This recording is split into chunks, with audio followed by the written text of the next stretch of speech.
Hello everybody, welcome back to another Gregorius Maths video. Today we're going to be looking at some basic properties of the Digamma function. Just a reflection formula, a recursive formula, and maybe a couple of series representations. But more on the Digamma function is coming tomorrow in Number Theory 1.5, where we look at the Taylor series expansion for it, and hence we'll also look at the polygamma functions. Okay, but for today I'm just going to introduce it and give a couple of basic properties. How do we define it? C of z is equal to the derivative of ln of gamma of z. Okay, C of z is the Digamma function, and it's equal to gamma prime of z over gamma of z. Okay, now there's a very basic property there are two very basic properties we can almost immediately find. Okay, gamma of z times gamma of 1 minus z is equal to pi over sine of pi z. Okay, I derived this in my first ever number theory video. Okay, now taking the natural log on both sides almost instantly leaves us with a reflection formula for c of z. Okay, because ln of gamma of z plus ln of 1 minus z is equal to ln of pi minus ln of sine of pi z. Okay, I know pi equals e, so this equals 1. I'm going to leave it like this, okay? Okay, so now differentiating both sides, we get c of z, okay, plus c of 1 minus z, but then the derivative of the inside is negative 1, so we actually get minus c of 1 minus z. Yes, I love saying c, yes, I'm probably pronouncing it wrong, I just love saying it so much. C, okay? This is just 1, we've already established pi equals e, that's the solution to the Riemann hypothesis, negative 112, or Emac, okay? But this is just a number in any case, so we can get rid of it when we differentiate it. So this equals just negative, well, the derivative of the outside is 1 over sine of pi z. The derivative of the inside is cosine of pi z, so we put a negative on top, cosine of pi z. And then the derivative of the very inside is just pi, okay? So overall, this is cotangent of pi times z, so overall we're left with pi times cotangent of pi times z, negative pi times cotangent of pi times z. Okay? Now this is a reflection formula. Now let's look at a recursive formula, okay, which we can get pretty much instantly as well, okay, by using one of the most beautiful formulas I've ever seen.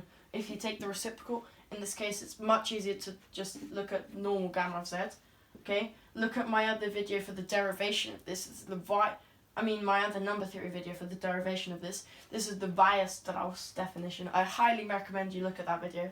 It's a very beautiful derivation, it's a very beautiful formula. Okay, it's equal to e to the negative Euler macaroni times z over z times the infinite product from k equals 1 to infinity of e to the power of z over k times 1 plus z over k to negative 1. Okay?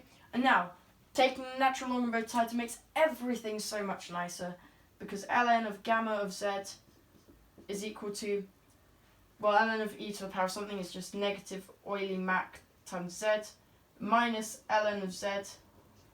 And then this becomes plus a summation, which is so much nicer for differentiation.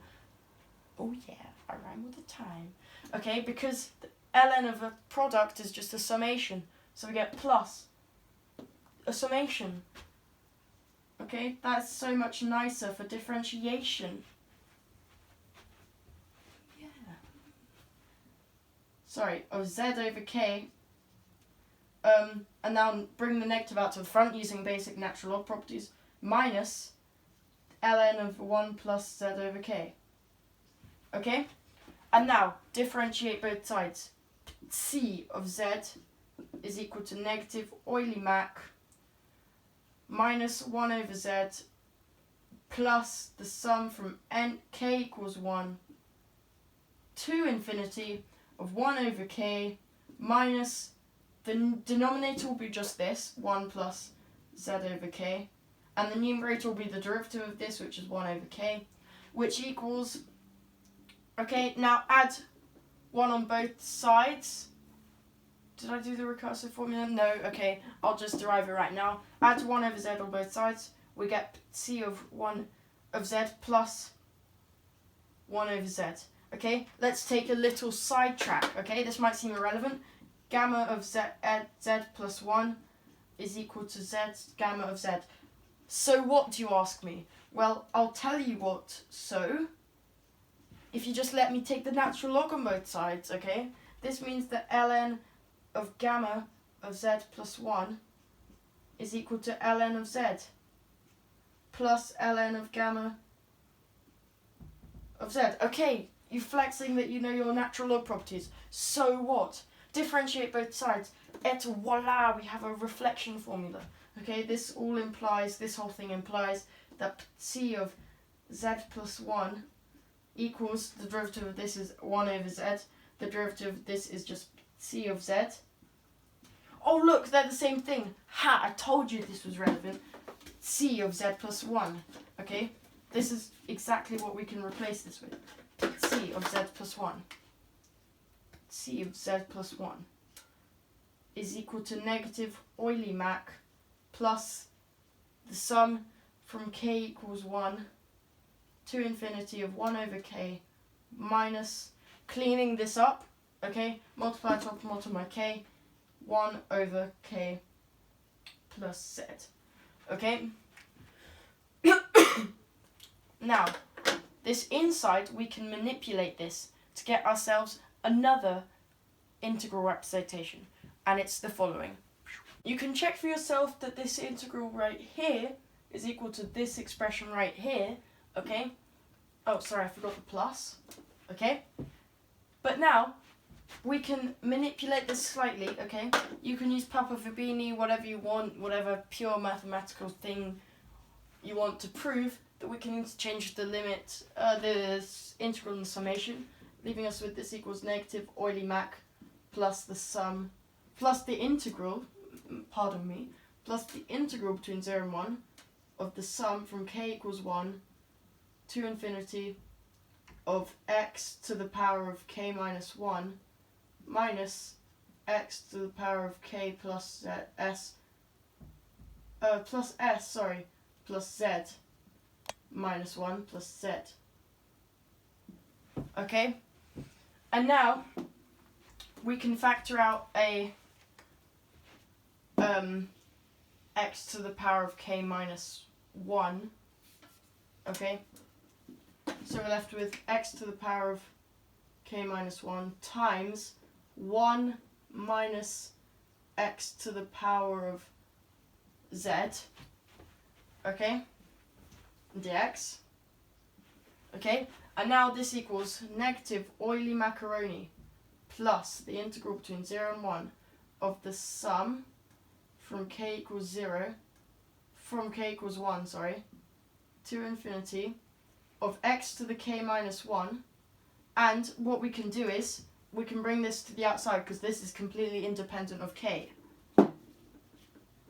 Okay, so this equals the integral between 0 and 1 of 1 minus x to the power of z times the sum from k equals 1 to infinity of x to the power of k minus 1 dx.